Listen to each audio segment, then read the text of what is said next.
నమస్తే, నేను Maruthi Ram. One voice న్యూస్కు స్వాగతం. 10 సంవత్సరాల మోడీ పాలన దేశాన్ని ఎంతో అభివృద్ధి చేసిందని, పేదల కోసం ఎన్నో సంక్షేమ పథకాలు ప్రవేశపెట్టిన ఘనత ప్రధానమంత్రి నరేంద్ర మోడీకే దక్కిందని, ప్రజలు మరోసారి గెలిపించి మూడోసారి ప్రధానమంత్రిగా మోడీని చూడాలని కోరుకుంటున్నారని బీజేపీ మెదక్ పార్లమెంటు అభ్యర్థి రఘునందన్ రావు అన్నారు. మెదక్ జిల్లా చిన్నశంకరంపేట మండల కేంద్రంలో మండల బీజేపీ అధ్యక్షులు రాజు ఆధ్వర్యంలో సోమేశ్వర ఆలయం నుంచి చేగుంట మెదక్ రహదారి చౌరస్తా వరకు భారీ ర్యాలీ, రోడ్ షో నిర్వహించారు. రోడ్ షోలో పాల్గొనేందుకు వచ్చిన రఘునందన్ రావుకు నాయకులు, కార్యకర్తలు డప్పు చప్పుళ్లతో, బోనాలతో ఘన స్వాగతం పలికారు. అనంతరం మెదక్ పార్లమెంటు బీజేపీ అభ్యర్థి రఘునందన్ రావు మాట్లాడుతూ, తెలంగాణ రాష్ట్రం కేసీఆర్ పాలనలో అప్పుల పాలైందని, ప్రస్తుతం కాంగ్రెస్ పార్టీ అధికారంలోకి వచ్చి ఇచ్చిన ఏ ఒక్క హామీని కూడా నెరవేర్చలేకపోతోందని విమర్శించారు.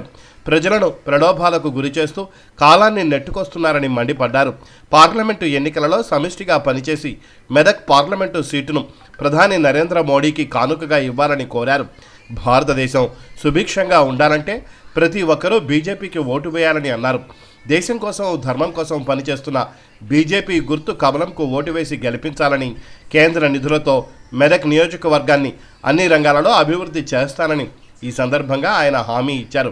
ఈ కార్యక్రమంలో బీజేపీ జిల్లా అధ్యక్షులు గడ్డం శ్రీనివాస్, నియోజకవర్గ ఇన్ఛార్జ్ నిజాంపేట జడ్పీటీసీ పంజా విజయ్ కుమార్, మండల పార్టీ అధ్యక్షులు పోగుల రాజు, నార్సింగ్ బీజేపీ మండలాధ్యక్షులు బాలరెడ్డి, నందారెడ్డి మల్లారెడ్డి, మూర్తి పెద్దలు, ఎల్లం దశరథం, నరేందర్ రెడ్డి, శంకర్ గౌడ్, నవత్ రాజేంద్ర ప్రసాద్, నల్లాల విజయ్, ఉదయ్ కుమార్ తదితరులు పాల్గొన్నారు.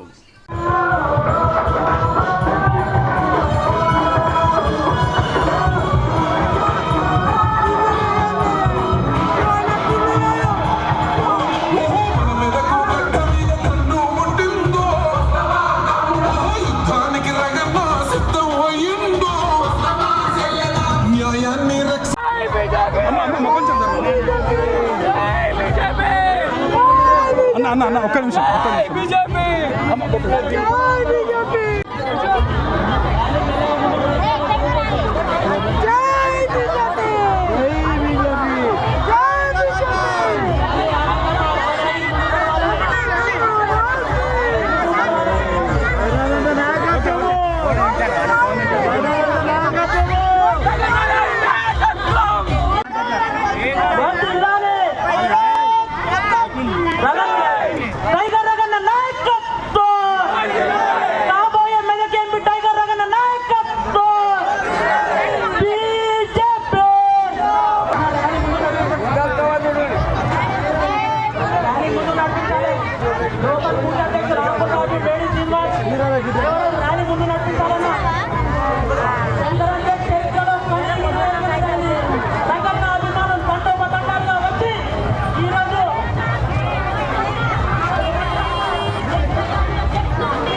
జై రగన్న, నమస్కారం.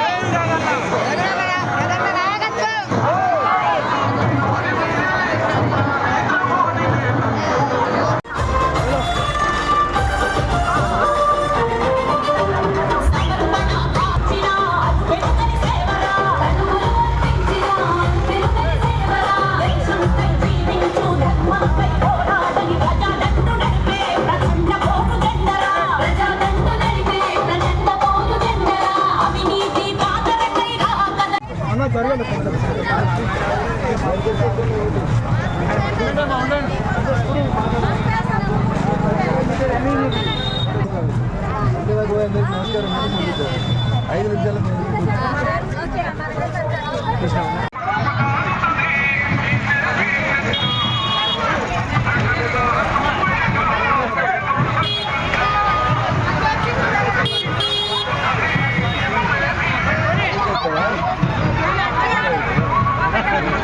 మీ ఊరికి పంపించింది. రఘునందన్ నోరు పోయి శంకరంపేటలో రాజు అందరినీ జమ చేసిండు. ఊరికి ఇంటింటికి తిరుగుడు లేకుండా అందరిని ఒకటే దగ్గరికి తీసుకొచ్చిండు. పోయి 4 మంచి మాటలు చెప్పి రా అన్నాడు. రఘునందన్ అబద్ధం చెప్తలేడు. దుక్కి మందు, యూరియా మందు, యూరియా కోసం చెప్పులు పెట్టే పరిస్థితి నుంచి ఇవాళ ఎప్పుడంటే అప్పుడు యూరియా దొరికే స్థితికి తీసుకొచ్చినాం. మందుల దుకాణంలో ఒక్కొక్క గోళీ 100-200 అమ్ముతుంటే జనరిక్ మందుల దుకాణాలను పెట్టి 100-200 కమ్మే గోళీని 5 రూపాయలకి 10 రూపాయలకు అమ్మేందుకు ఈ దేశం మొత్తం మీద సుమారు 10,000 జనరిక్ మెడికల్ షాపులు పెట్టే ప్రభుత్వం నరేంద్ర మోడీ గారి ప్రభుత్వం. అవునా? దేవునికి మొత్తం అందరు మొక్తారు కదా. మరి ఒక మాట ఆలోచించాలి. రాముడికి ఈ గత మీద పుట్టి ఈ గత మీద నడయాడినటువంటి ఒక దేవుడు రాముగారికి గుడి కట్టుకుంటే 500 సంవత్సరాలు రాముగారిని తీసుకుపోయి చిన్న టెంట్ వేసి పెట్టిరు. ఎవరు కట్టిరు గుడి? ఎప్పుడైంది ఓపెనింగ్? ఎక్కడైంది? మన మీ ఊర్లో 12వ తారీఖు నాడు మీరు గుడికోలే? గుడి అడగలేదా? సర్పంచ్ అందమా లేమా? నరేంద్ర మోడీ గారి ప్రభుత్వం భారతీయ జనతా పార్టీ ప్రభుత్వం. రైతులను చూసినాం, దేవుణ్ణి చూసినాం, అమ్మ కడుపు నిండా భూమ తినాలని బియ్యం ఇచ్చినాం, చదువుకున్న పిల్లల కోసం స్కిల్ డెవలప్మెంట్ పెట్టినాం. ఇట్లా చెప్పుకుంటా పోతే తెల్లారుతుంది. కానీ శంకరంపేట మా అక్క చెల్లెళ్ళు 4 గంటల నుంచి వచ్చి ఇక్కడ నిలబడుతున్నారు. బాబు అడుగుతా ఉన్నది, నాకు పింఛన్ వస్తలేదు బిడ్డ అని. కానీ కేసీఆర్ ప్రభుత్వంలో జరిగింది, రేవంత్ రెడ్డి గారి ప్రభుత్వంలో జరిగింది తప్ప నరేంద్ర మోడీ గారి ప్రభుత్వంలో ఏ పేదోడికి కూడా నష్టం జరగాలని చూసినాం. నష్టం జరగకూడదని చూసినాం. బాత్రూమ్ లేకపోతే తెల్లారేసరికి సూర్యుడు వచ్చేవరకే చెంబట్టుకొని చెరువు కట్టకపోయేటువంటి ఆడబిడ్డల ఇజ్జత్ మానం కాపాడాలని ప్రతి ఇంటి ముంగట ఒక బాత్రూమ్ కట్టించింది. ఎవరు కట్టించినాక? రఘునందన్ రావు కట్టుకోలే బాత్రూమ్, ఈ శంకరంపేట సర్పంచ్ కట్టుకోలే, ఈడున్న రాజు కట్టుకోలే. కోసం పేదోళ్ళ కోసం మా అక్క చెల్లెళ్ళకు పొద్దున్నే అవసరం అవుతున్నాయని ప్రతి ఇంటి ముంగట ఒక టాయిలెట్ కట్టించింది ఎవరంటే నరేంద్ర మోడీ గారి ప్రభుత్వం. పైసలు ఇచ్చినాం.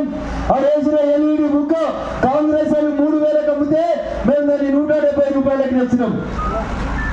ఆఖరికి అంత అయిపోయినాక ఊరవతలు అందరినీ తీసుకుపోతారు. నువ్వైనా నేనైనా గాడికి పోతామన్నా ఆఖరికి దానికి వైకుంఠ ధామానికి కూడా ఒక్కొక్క వైకుంఠ ధామానికి 10 లక్షల రూపాయల్ని ఢిల్లీ నుంచి నరేంద్ర మోడీ గారి ప్రభుత్వం ఇచ్చింది. గ్రామ పంచాయతీలలో సర్పంచులు ఈ మాత్రమైన పనులు చేసిరంటే, ఊర్లలో ఆ మాత్రం మోరీలు వచ్చినాయి, ఆ మాత్రం సీసీ రోడ్లు వచ్చినాయంటే ఉపాధి హామీ పథకం కింద భారతీయ జనతా పార్టీ ప్రభుత్వం నరేంద్ర మోడీ గారు ఇస్తేనే పనులు జరిగినాయి తప్ప ఇంకొకటి కాదు. మీ ఊర్లో మీ సర్పంచ్ గారు కానీ ప్రతి గ్రామ పంచాయతీకి 14th ఫైనాన్స్ కమిషన్ నుంచి 15th ఫైనాన్స్ కమిషన్ నుంచి నిధులు ఇచ్చి గ్రామ పంచాయతీని కాపాడింది ఎవరంటే నరేంద్ర మోడీ గారి ప్రభుత్వం. అందుకని ఒక్కసారి మెదక్ ఎంపీ బీజేపీ అయినా కాదు, మెదక్ ఎమ్మెల్యే బీజేపీ అయినా కాదు, అప్పుడప్పుడు వెనకడికి ఇందిరమ్మ చెప్పింది మీ మెదక్ రైలు ఇస్తా అని. ఇచ్చిందా? 1980లో చెప్పింది ఇందిరమ్మ మెదక్ రైలు ఇస్తా అని. మొన్న నరేంద్ర మోడీ ప్రధానమంత్రి అయినాక మెదక్ రైలు వచ్చిందమ్మా? ఎక్కిరా ఎవరైనా? ఎక్కకపోతే మా అక్క అందరూ